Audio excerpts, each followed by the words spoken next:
I graduated high school in May of 2025. I turned 18 in July of 2025. I'm still incredibly young. But the society we live in expects us to have it all figured out by this point in our lives. I've also spoken to a lot of people much older than me about a lot of deep topics. Something I've noticed and been told quite a few times is that no one ever has it all figured out. And if you think you do, then there's something in your life that you're not seeing. No one is perfect, no life is perfect, and that's the beauty of it all. Everything is subjective, because it is fully dependent on your perspective and mindset. I'll come back to that in a minute though, because I have something to tell you that should give you a bit of background on me. I've been through a lot for how young I am, and while it did suck, it all made me who I am today. There's something that got me through it all. Take a guess as to what you think it is. Comment, and see if you end up being correct. The main point of me saying that though, is to say that if I wasn't as lucky as I was, I wouldn't be here today. The odds were very against me, but somehow I survived every time. The thing is, I got so lucky so many times, I learned from it. Yes, luck is a large factor in success, whether that be materialistically, mentally, or spiritually, but you still have far more opportunities than you realize.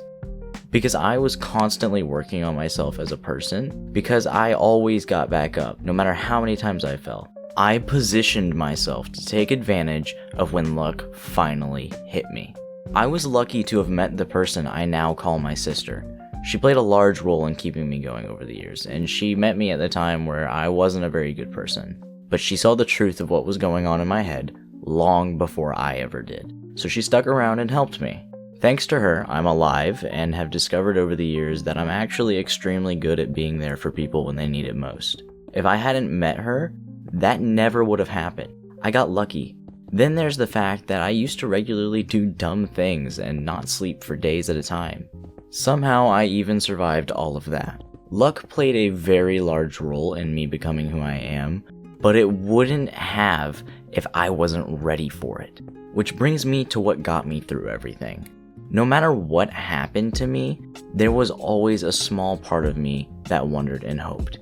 Something deep inside me, even when I thought all hope was lost, would stop me when I tried to end things.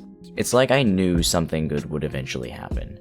And I think we all have a little part of us like that, and most of us choose to ignore it, because when you feed into that hope and things don't get better, it hurts.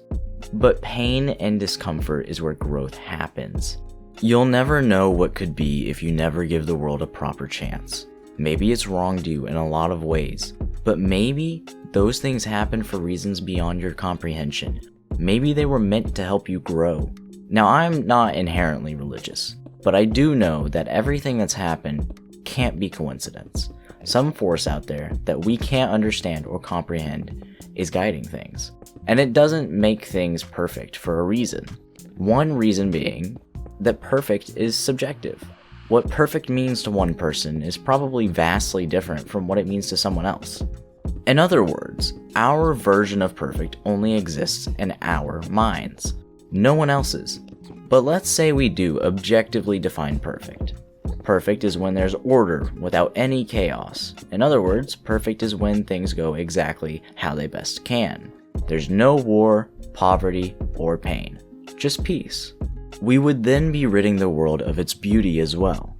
Beauty comes from a balance of peace and chaos. Take a sunset, for example. The sun is extremely chaotic. It's giant and dangerous and extremely hot with solar flares and other craziness. But despite all of that, when we look out to it, in this world that can only exist largely because of it, we can realize that this very chaotic thing is exactly what powered and enabled life to exist and the world to grow. It's the same thing we see when we sit and peacefully watch a sunset, and we call it beautiful during those moments. What I'm trying to say is that the world isn't fair, for a good reason, and it never will be perfect, which is perfectly fine. What you need to do isn't to sit there wishing things were different. You need to position yourself so that when the opportunity arises to make them different, you're capable of it.